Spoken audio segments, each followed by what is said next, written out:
अरे अडचणी येतात, संकट येतात, कुणाला आली नाहीत? अमिताभ बच्चन आकाशवाणीवर निवेदक पदाची मुलाखत द्यायला गेले आणि आकाशवाणीनं सांगितलं तुमचा आवाज निवेदक पदासाठी योग्य नाही, नकार, निघाले.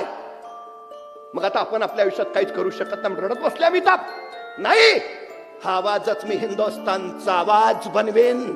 आज आवाजाचे बेताज बादशाह म्हणून अमिताभ बच्चनचं नाव घेतलं जात. कुणी काही म्हणू दे तुम्हाला, तुला जमणार नाही, लैशा नाहीस, तुला जमणार नाही, मला जमेल.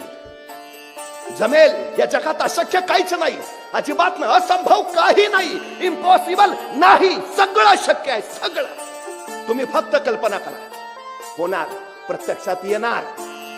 माणसाच्या मनाच्या कल्पनेत इतकी ताकद आहे की जे मनी वसे ते स्वप्नी दिसे नव्हे ते प्रत्यक्षातही असे. ही सगळ्या